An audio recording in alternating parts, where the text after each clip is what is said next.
Warning, this podcast contains themes of extreme violence and murder. Subject matter may be offensive to some listeners. Discretion advised. Dayton's Christmas killer, Marvalis Keene, is eating his last meal. Corrections officials say he's dining on steak, shrimp, fried onions, and chocolate cake in a cell in Lucasville, not far from where he'll be Tuesday morning. Keene's 3-day murder spree in 1992 left 5 people dead. Relatives of his victims say he's never showed any remorse for the killings.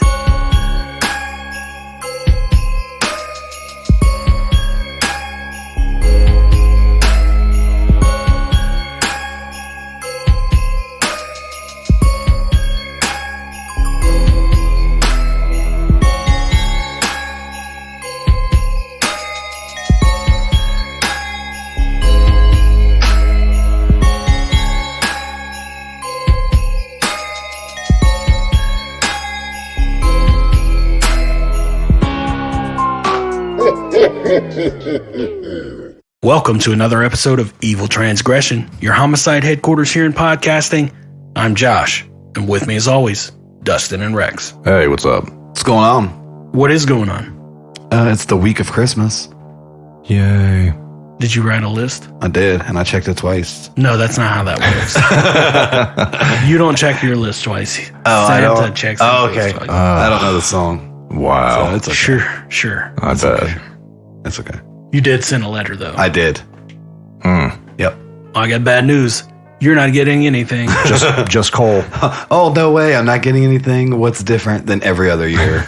I'm the guy that supplies, and getting nothing. Maybe you should be a little better, and Santa will give you stuff. Be a good little boy. He doesn't like me. Shocking. We do have a Christmas-themed episode. Ooh. So that should make at least a few people happy. Yeah. Yeah. It's very fitting. Fitting. Yeah. Yeah. I like that. Mm-hmm. Me too. We got a pretty cool name if you're into the hip stuff. Tell us what his name is. Marvalis Keene. Nice. My fella Marvalis Keene. And the Downtown Posse. That's a pretty cool name. And gang. Yeah. So buckle up, evil mob, as we discuss Marvalis Keene and the Downtown Posse.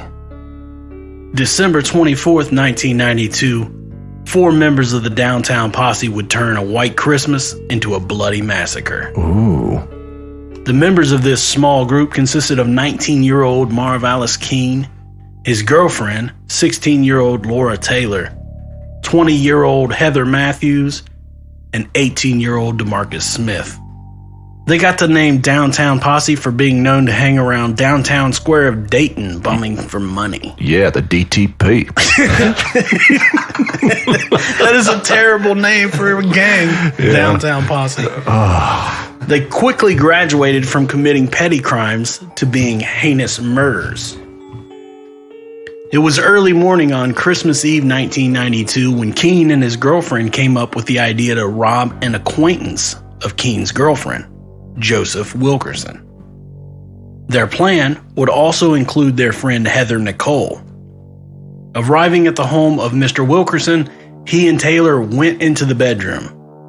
A few moments later, Matthews and Keene followed them into the bedroom. The 2 women and Keene pretended to take off their clothes as Wilkerson was removing his. Keene then pulled his pants up and removed a gun, pulling it on Wilkerson. That's why I don't have orgies. That's a good point. Yeah. Don't go to an orgy where a guy pulls his pants back up. Then you're screwed. Yeah. Then you really are screwed. Not the way you wanted. So he pulls the gun and forcefully makes Wilkerson get onto the bed. Keene tied him up and watched over him as the 2 women were raiding the house for items to steal. Among the items stolen from the home were a microwave oven, TV, cordless phone, a curling iron, and a blow dryer. So they went after the goods. Oh, yeah. It was 92, so, that stuff was actually worth some money back then. Hey, Marvalis, make sure you get that blow dryer. I'm going to do my hair. Back then, it might have been worth something. You could take it to the pawn shop and get some money. A freaking blow dryer? Nowadays, you can buy a blow dryer for $8 and... Get that cordless phone, too. When finished taking what they wanted, Keene proceeded into the garage where he retrieved a .32 Derringer. He walked into the bedroom and shot Wilkerson in the chest. After hearing the gunshot, both women ran into the bedroom. Since the Derringer didn't quite do the job, Keene handed his girlfriend his own personal handgun. She finished him off with one gunshot to the head. The three of them left the home, jumping into Wilkerson's Buick, where they had also put everything they had just stolen from him. Their next stop would be to pick up DeMarcus Smith. So, hey, DeMarcus, we're getting ready to include you into a murder charge. A murder spree. Yeah. Later that evening, Keene, Taylor, and Smith were taking a walk when they stumbled upon an innocent Danita Gillette. The young 18-year-old was using a payphone when Keene and Smith saw their chance to hold her at gunpoint. With both men holding a gun to her, they demanded that she take her shoes off. Unprovoked, both Keene and Smith fired their guns at Gillette, making off with her shoes, bag, and jacket. The three returned back to their apartment, where they met up with their friends, 16-year-old Wendy Cottrell and 18-year-old Marvin Washington. When police arrived on the scene, they found a lifeless Gillette laying on the ground with 9 shell casings sprayed around her. A witness told the authorities that they watched 2 black males running and get into a long, dark car. The young woman was ultimately pronounced dead soon after arrival at Grandview Hospital. Back at the apartment, they excitedly went through Gillette's things, expecting to find something of value in the bag. Sadly, they would only find 50 cents. How awful is that? They shot her over some shoes and 50 cents. 50 cents and a pair of Fila's. Yeah. That's terrible. Shot her 5 times. For some Fila's. Yeah. Forever I Love Atlanta. Remember that? No. What about Adidas? You couldn't pay me 50 cents to wear Fila's. This was 92. They were cool. You couldn't pay me $50 to wear Fila's. Wasn't Grant Hill Fila? Might have been. He was. Yeah. Do you remember Adidas, though? What that stood for? I do. What? I'm not saying it, but I do. Okay. At 8:50 p.m. on Christmas Day, police detectives were dispatched to 2256 Benton Avenue. Upon arrival, they found a car with a young male slumped over on the floor by the front seat. It seemed as if this was just a car accident, nothing indicating foul play. It wasn't until they got to the Good Samaritan Hospital where they found a bullet lodged in the head of 19-year-old Richmond Maddox. Maddox was the ex-boyfriend of Keene's current girlfriend, Laura Taylor. That's starting to point back to him. Yep. I don't get why they just... I don't get where this came from. Like, where did the whole... I know it started with Wilkerson, but it's like... They just decided, hey... we're just going to start killing everybody we see. Yeah. Apparently. Maddox was lured into the car by Taylor from his parents' home by telling him that she would go to a hotel with him. While driving to the hotel, Maddox became suspicious of a vehicle that had been following them. Taylor assured him that it was just her cousins who were making sure she made it to the hotel safely. Of course, this was a lie, and the people following them were Keene, Smith, and Matthews. I don't think I'm trusting that. Not A car behind me. And she's like, oh, don't worry about it. It's just my cousin. I'm making sure I get there all right. If that's the case, why didn't they drop you off at the hotel and I just met you at the hotel instead of coming to pick you up? That's just me, though. Hey, but he's like, I'm about to get some of that. Yeah, but I don't know if I'm trusting the downtown posse behind me. Definitely don't want to. You don't want to trust the downtown posse. Marvalis and the downtown posse. GTP. Still, something was not sitting right with Maddox, and he decided to pull over. When doing so, Keene followed and pulled over as well. Maddox attempted to flee by pushing on the accelerator, but Taylor pulled out her gun, shooting him in the right temple. This is a 16-year-old girl. Taylor that's needed crazy. to make a quick escape and rolled out of the moving vehicle right before it crashed into a tree. With an injured leg, Taylor fled the scene. So she pulled some action movie stuff. I Yeah, know. she did. Like rolling out of cars. And Pow! Wow, look at me go. Nice move, Jason Bourne. The following day, on December 26th, the posse would look for a quick way to get cash. They decided to rob the Shortstop Mini Market. Being an isolated store, this would make for an easy target. Taylor was the first to go inside the market to essentially case the scene. Following after her was none other than Marvalis Keene and Smith. Oh, I thought he was about to say, and the downtown posse. Same thing. Demanding cash from the clerk behind the counter, Sarah Abraham, Keene scored $44. A whopping $44. It's a good score. Back in 92, that had to have been like Don't even. $580. After taking the money, he shot the clerk in the mouth and the top of the head and then ran. How awful is that? You shot in the mouth and the Yeah. top of the head? But it's like, why? Why don't you just take the money and go? Why'd you have to kill her? Idiot. After the murder of Sarah Abraham, Keene and his posse were worried that others within their group were not trustworthy and would snitch. This drove them to go pick up two of their other, quote, friends, Wendy Cottrell and Marvin Washington. Remember those people. I do. After hitting up the liquor store and cruising around drinking, Keene drove to a city gravel storage area. He pulled through the gate and stopped his car, forcing Cottrell and Washington out of the car.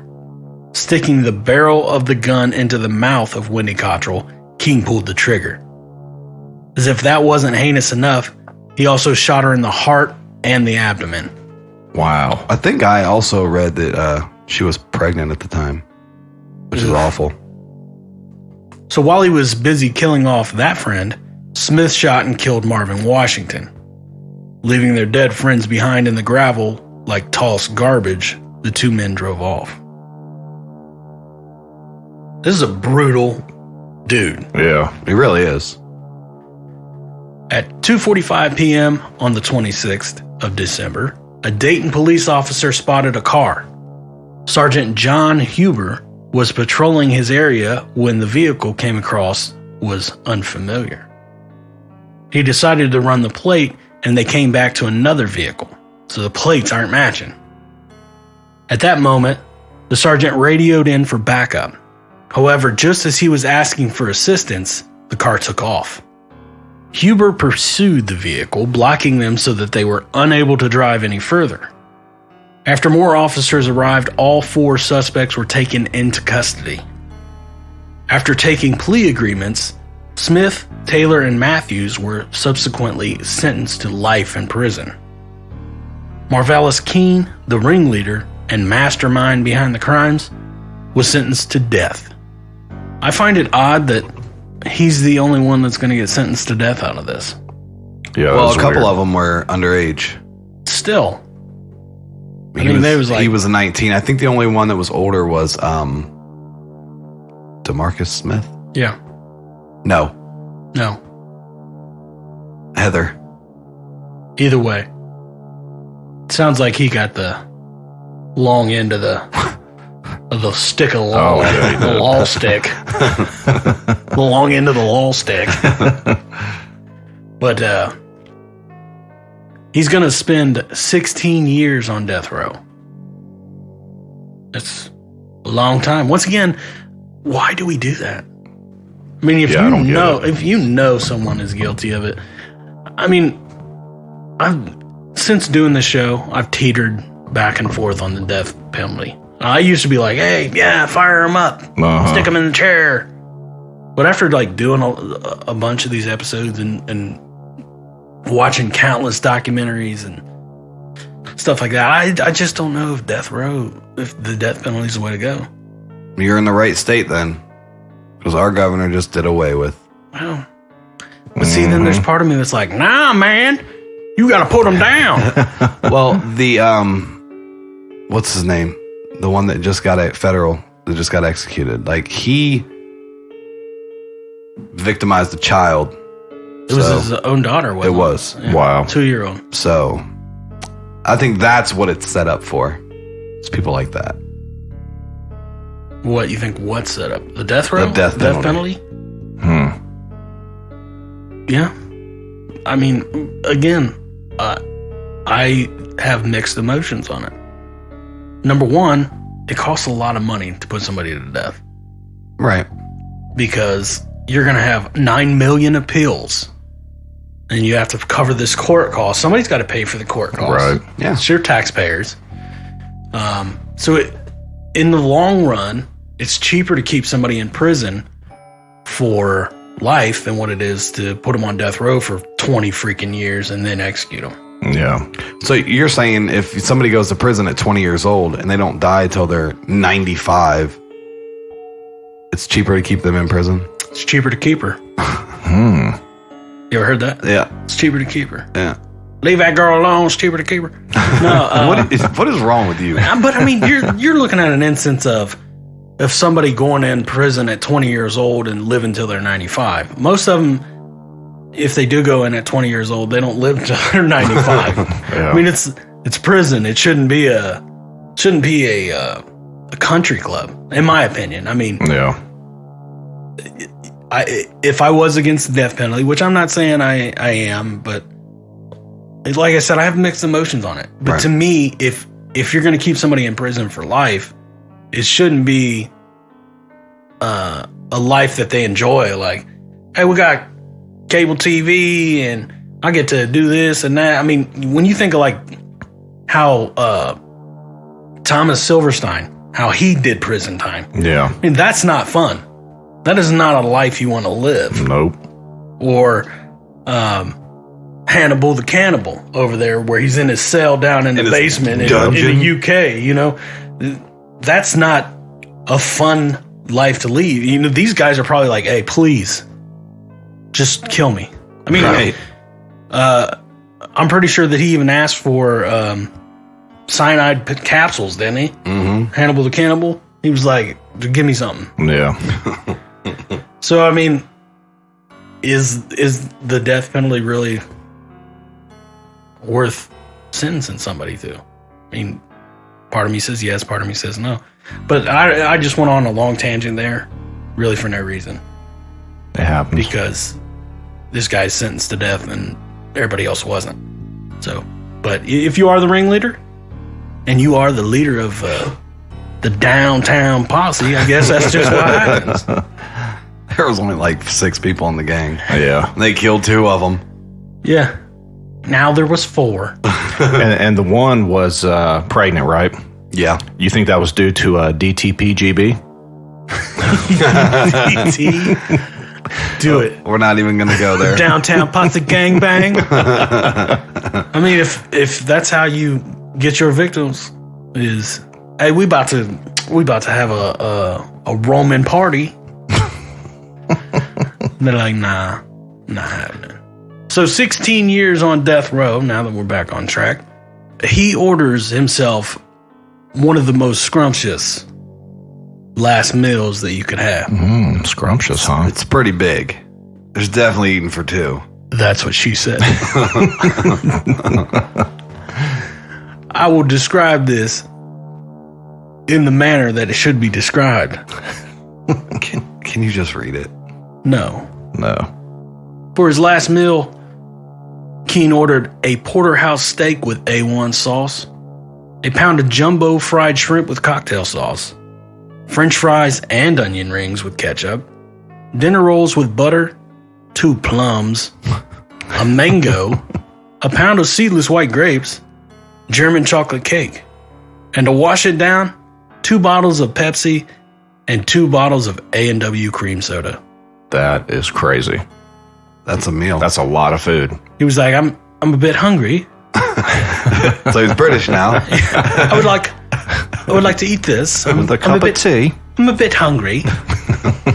Mind you, I need 2 bottles of Pepsi, please, to wash this down. Oh, better make that 2 bottles of Pepsi and 2 bottles of A&W cream soda because that German chocolate cake does make my mouth a bit sticky. That's a hell of a last move. Yeah. It really is. Now I'm hungry. But on July 21st of 2009, when he was led into the death chamber in the Southern Ohio Correctional Facility, they say, "Hey, Marvalis, you got any final words?" And he looks at him and says, "I have no words." They're like, "Okay." So they stuck a needle in his arm and made him dead. Sounds like a pretty remorseful person. Oh, yeah. I have no words. I have no words. I can't speak because I just ate enough food for 7 people. Oh, well, good thing you ain't got to worry about his cholesterol. Right. Nope. But just think about the rest of the members of the old downtown posse. They're like, "You got that fantastic meal, and we have to eat bologna sandwiches, salty bologna But sandwiches." look at his outcome. Look at theirs.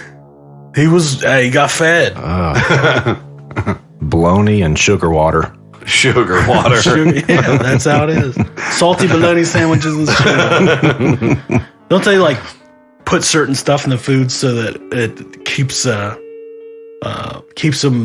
It's supposed to help keep them from getting Like moldy or something? aroused. Oh, really? Yeah, it's make them like impotent. Like they feed them certain stuff. Yeah, you never heard that? It's supposed to help. It doesn't. You should There's know. so You were much the one prison that rape. spent time in prison. I did. For Back in everyone that doesn't 07. know, yeah, I was in there for 13 years. I just got out to do this. No, you've never heard that? Like you never? No, Yeah, never heard that one. they feed them like a certain meal, Huh. a certain diet, a certain diet that helps keep them impotent. It's supposed to help, but it doesn't always help because there's lots of prison rape, Yeah. Oh, yeah, there is. and you almost feel bad for those people. No, you don't. You feel bad for the people that don't get to eat a porterhouse steak with A1 sauce. Right. Dude had like a sweet last meal. Mm-hmm. He did. Could have went without the cream soda, but everything else was good. What? Cream soda's good. Ugh. I mean, he had a pound of fried shrimp. That's a lot That's really good, too. of fried shrimp. And a pound of grapes. Seedless white grapes. It's good stuff. French fries and onion rings. I'm just not a huge fan of the German chocolate cake. I probably would have went with either, let's see here. Carrot cake. Well, I like coconut cream pie. Oh, that's good, too. I'd have went with the cheesecake. Yeah, cheesecake for sure. Depends. What kind of cheesecake? You gonna have strawberries on it? I can do any strawberries, cherries, or my favorite, plain. My favorite. Plain. Actually, no, my favorite cheesecake is Cheesecake Factory banana cream. Yeah, it's good. Frickin' A1. Banana cream. Oh, cheesecake. yes. It's amazing. Sounds gross. If you ever get a chance, go up there. I will not, because if I go to the Cheesecake Factory, Baker Mayfield will put me in the parking lot. Put it this way. I went to the Cheesecake Factory last Sunday. And usually whenever I go, it's just me and my wife, So, but this time we took the kids. He was like, And kids don't deserve no cheesecake. Leave them at home. so usually we go out on date night, whatever, go up there. We took them and I had to buy kids meals. Ain't taking them back there ever again. Cost me $80 for 4 people. It would cost you like $500. They would. It literally would cost you $500. Yeah. I have a downtown posse of my own. You do. You got more than the downtown posse really has. Uh-huh. No. Yes. After they killed some. They killed 2, so. I mean, they had what, $44.50 when it was all said and done? Yeah. And a pair of feelers. A pair of broke down feelers. That's rough, man. I know. Kill somebody for 50 cents in feelers. Yeah. But that's the story of Marvelous Keene and the Downtown Posse. You just love saying I that. do. Give it up for Marvelous Keene and the Downtown Posse.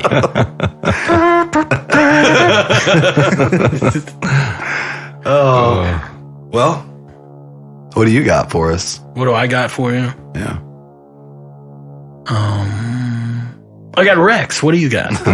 Just the usual. Get on to our Facebook if you haven't already. Give us a like.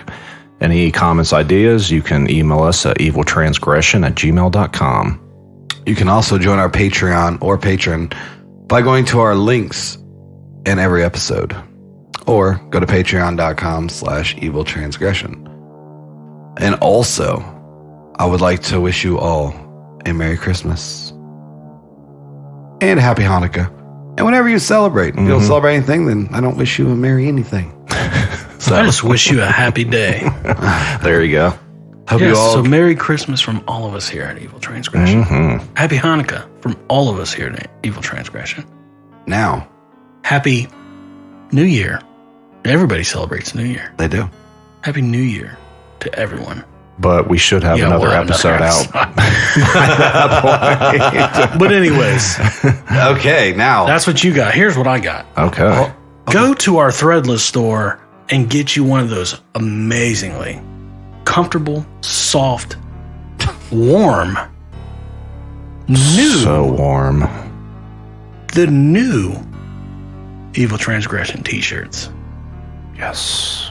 You should. Got the updated logo on it. Looks sweet. Nice. Yeah. Got mine already. Now, Yes. everyone, Rex is going to leave us with a song. Go ahead, Rex. Sing us a Christmas song. Oh, silent night.